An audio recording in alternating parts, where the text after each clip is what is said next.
അപ്പം ഇതുപോലെ ലൈറ്റ്സും എക്യുപ്മെന്റ്സും ഒക്കെ എത്തിക്കാനുള്ളൊരു ബുദ്ധിമുട്ടുണ്ടായിരുന്നു. പക്ഷെ അതിനെല്ലാം ഓവർകം ചെയ്യാൻ ഒരു പെർഫെക്റ്റ് ടീം ഈ സിനിമയ്ക്ക് ഉണ്ടായിരുന്നു. അതിൽ DOP അപ്പു പ്രഭാകറാണ് ചെയ്തിരിക്കുന്നത്.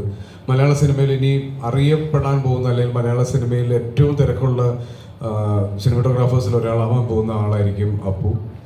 അതുപോലെ JD ഇതിൻ്റെ സൗണ്ട് ചെയ്തിരിക്കുന്നവർ, ഇതിൻ്റെ ടെക്നിക്കൽ സൈഡ് മുതൽ ഇതിലെല്ലാവരും ഈ സിനിമയെ ഇഷ്ടപ്പെട്ട് ഇതൊരു നല്ല സിനിമയാക്കണം എന്ന ആഗ്രഹത്തോടെ വർക്ക് ചെയ്ത ആളുകളാണ്. ഒരു ചെറിയ ക്രൂ വെച്ചിട്ടാണ് ഈ സിനിമ ഷൂട്ട് ചെയ്തിട്ട് കംപ്ലീറ്റ് ചെയ്തത്.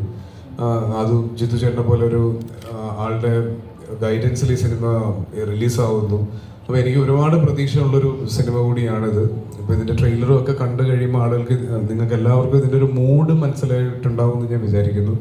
ഇതൊരു തിയേറ്റർ ഫൺ എൻ്റർടൈനർ എന്നൊന്നും പറയുന്നില്ല, നല്ലൊരു സിനിമയായിരിക്കും ഇത് എന്നുള്ളതിൻ്റെ അകത്ത് എനിക്കൊരു സംശയമില്ല. ബാക്കി കണ്ടിട്ട് നിങ്ങളാണ് തീരുമാനിക്കേണ്ടത്.